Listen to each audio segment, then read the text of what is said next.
আসসালামু আলাইকুম প্রিয় শিক্ষার্থী বন্ধুরা, তৃতীয় শ্রেণীর বিজ্ঞান ক্লাসে তোমাদের সবাইকে স্বাগতম। শিক্ষার্থী বন্ধুরা, তোমাদের 2025 সালে যে নতুন পাঠ্য বইটি রয়েছে তারই অধ্যায় 7-এর আজকে অনুশীলনীমূলক প্রশ্নের উত্তরগুলো আমি আজকে তোমাদেরকে পড়ে শোনাবো।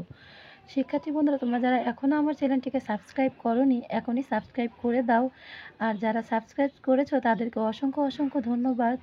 তোমরা এই ভিডিওটিতে একটি লাইক করো, কমেন্ট করো শিক্ষার্থী বন্ধুরা, কেননা তোমাদের সকল নতুন নতুন সাবজেক্ট রিলেটেড ভিডিওগুলো তোমরা আমার এই ইউটিউব চ্যানেলেই পেয়ে যাবে। তাহলে আসো আমরা এর অনুশীলনীমূলক প্রশ্নের উত্তরগুলো পড়ে নেই। দেখো, তোমাদের 95 পৃষ্ঠারে 1 নম্বরে বলেছে শূন্যস্থান পূরণ করি। এই যে 1 নম্বর প্রশ্নে কিছু শূন্যস্থান দিয়েছে, তাহলে আসো আমরা এই শূন্যস্থানগুলো পড়ে নিই। সমুদ্র হলো পানির প্রাকৃতিক উৎস, তোমরা এই শূন্যস্থানে লিখে দিবে প্রাকৃতিক। খ নম্বর প্রশ্নের উত্তরে খ নম্বর প্রশ্নে বলেছে যে পানিতে লবণ থাকে তাকে কি বলে? লবণাক্ত পানি বলে। এটা হবে কয়তো? লবণাক্ত, লব মধ্যনয়িকা না ক ত সংযুক্ত, লবণাক্ত পানি বলে। গ নম্বর প্রশ্নের উত্তরে তোমরা প্রশ্নে বলা হয়েছে উৎসের ভিত্তিতে পানিকে 2 ভাগে ভাগ করা যায়।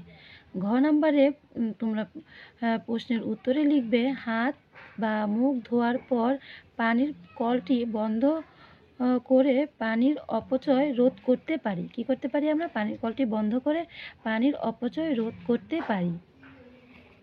এরপরে দেখো 2 নম্বর প্রশ্নে নিচে ডান পাশের শব্দের সাথে বাম পাশের শব্দের মিল করি। এই যে দেখো, বাম পাশে কিছু শব্দ রয়েছে আর ডান পাশে কিছু শব্দ রয়েছে, এগুলো আমাদের মিল করতে বলেছে। তাহলে বৃষ্টির পানি কি? বৃষ্টির পানি হচ্ছে কি? পানির প্রাকৃতিক উৎস, তোমরা এভাবে মিল করে দিবে। এরপর দেখো পুকুরের পানি কি? পুকুরের পানি হচ্ছে কি? মানুষের তৈরি পানির উৎস। এভাবে তোমরা এই ডান পাশের সঙ্গে বাম পাশের মিল করে নিবে, বাম পাশের সঙ্গে ডান পাশের। দেখো আমি 1 2 3 4 এখানেও 1 2 3 4 দিয়ে দিয়েছি।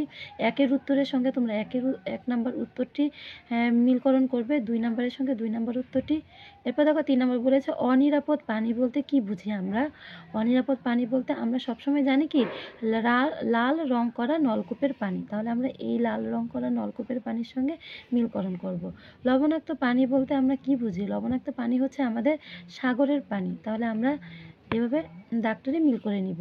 নিরাপদ পানি বলতে আমরা কি বুঝি? নিরাপদ পানি হচ্ছে কি? ফুটানো পানি, কারণ ফুটানোর মাধ্যমে পানির সমস্ত কি জীবাণুগুলো সমস্ত জীবাণুগুলো থেকে পানি কি হয়? আমাদের জন্য কি হয়? ফ্রেশ হয়, মানে দূষিত হয়। দেখো 5 নম্বরে নিরাপদ পানি হচ্ছে কি? ফুটানো পানি, কারণ ফুটানোর মাধ্যমে পানি সমস্ত দূষিত পদার্থগুলো কি হয়ে যায়? বের হয়ে যায়। পানি আমাদের ফুটানোর মাধ্যমে নিরাপদ হয়। এরপর দেখো 3 নম্বর প্রশ্নে বলেছে সঠিক উত্তরে ঠিক চিহ্ন দিই। 1 নম্বর নিচের কোনগুলো পানির প্রাকৃতিক উৎস? এখানে হবে গ।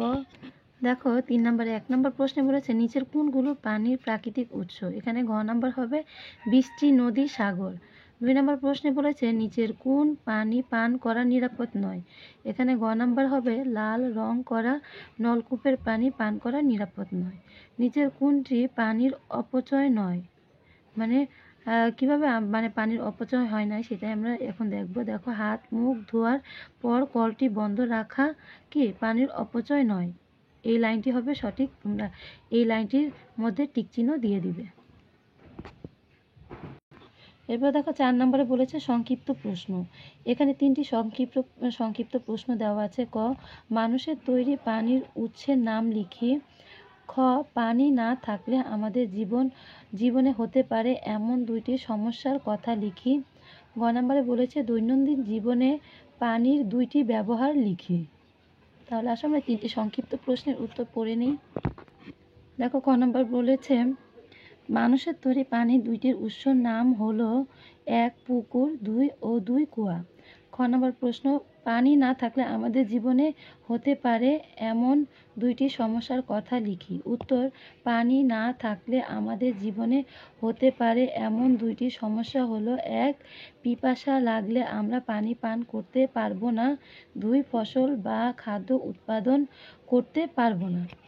এরপরে দেখো 3 নম্বরে এরপরে গ নম্বর প্রশ্নে বলেছে দৈনন্দিন জীবনে পানির দুইটি ব্যবহার লিখি। উত্তর, দৈনন্দিন জীবনে পানির দুইটি ব্যবহার হলো 1 গোসল করা ও 2 কাপড় পরিষ্কার করা।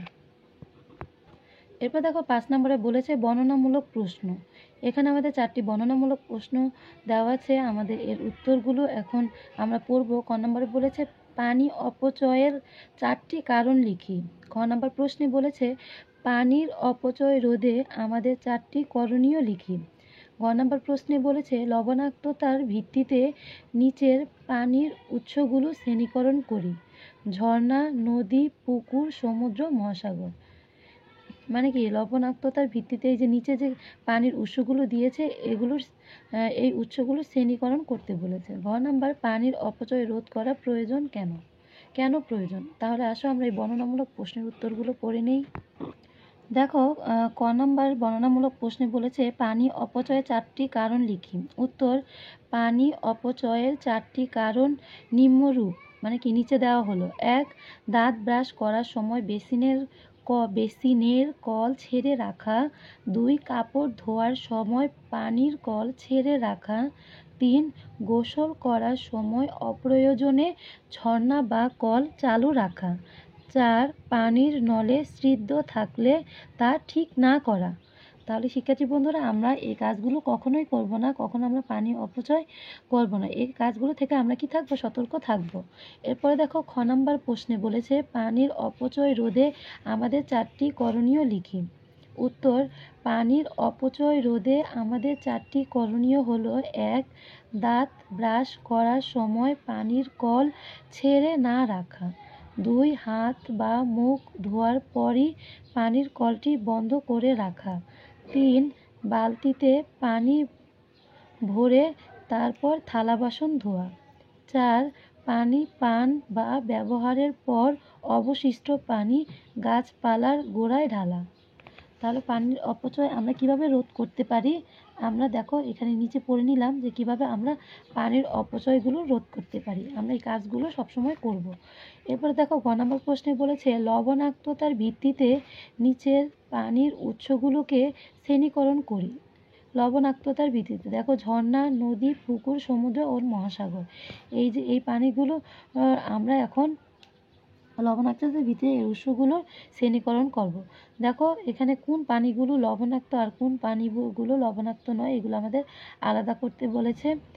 এখানে দেখো একটি ছক আকারে আমরা এই প্রশ্নটি লিখব। লবণাক্ত পানির উৎস আর অলবণাক্ত পানির উৎস। এখানে লবণাক্ত পানির উৎসগুলো হচ্ছে সমুদ্র, 1 সমুদ্র, 2 মহাসাগর। আর অলবণাক্ত পানি মানে যে পানিতে লবণ নেই সেই পানির উৎসগুলো হচ্ছে 1 ঝর্ণা, 2 নদী, 3 পুকুর। এভাবে আমরা এর শ্রেণীকরণ করতে পারি। গ নম্বর প্রশ্নে বলেছে পানির অপচয় রোধ করা কেন প্রয়োজন? উত্তর, পৃথিবীর সকল প্রাণের বেঁচে থাকার জন্য পানি কি অপরিহার্য। পৃথিবীতে প্রচুর পরিমাণ পানি থাকলেও পানের যোগ্য পানি খুবই কম। মানে কি পৃথিবীতে প্রচুর পরিমাণে পানি রয়েছে কিন্তু সব পানি কি আমরা পান করতে পারবো? সব পানি কি আমাদের পান করার মতো যোগ্য? তা কিন্তু নয়, কারণ আমাদের দূষিত পানি কিন্তু পান করা যাবে না। এরপর দেখো আমাদের জনসংখ্যা যত বাড়ছে মানুষ তত বেশি পানি ব্যবহার করছে, তাই ব্যবহারযোগ্য পানির পরিমাণ কমে যাচ্ছে। পানি অপচয়ের পরিণতি হলো পানির স্বল্পতা। পানি না থাকলে বা কমে গেলে আমাদের বেঁচে থাকা কষ্টকর হবে। এই কারণে আমাদের পানির অপচয় রোধ করা প্রয়োজন। তাহলে শিক্ষার্থী বন্ধুরা আজকের মতো এই পর্যন্তই। তোমরা আমার চ্যানেলটিকে সাবস্ক্রাইব করে দিও আর এই অধ্যায়ের সকল অনুশীলনীমূলক প্রশ্নের উত্তরগুলো তোমরা ভালো করে বুঝে বুঝে পড়ে নিবে শিক্ষার্থী বন্ধুরা, যাতে করে কোনো ভুল ত্রুটি না হয়। তা তোমরা আমার এই ভিডিওটিতে একটি লাইক করে দিবে কিন্তু শিক্ষার্থী বন্ধুরা, কেননা তোমাদের আরও নতুন নতুন ভিডিওগুলো তোমরা আমার এই ইউটিউব চ্যানেলেই পেয়ে যাবে। তাহলে আর দেরি না করে এখনই চ্যানেলটিকে সাবস্ক্রাইব করো, লাইক করো, কমেন্ট করো শিক্ষার্থী বন্ধুরা। আমি তোমাদের জন্য আরও নতুন নতুন ভিডিওগুলো নিয়ে আসবো। তাহলে আজকের মতো এই পর্যন্ত। আল্লাহ হাফেজ।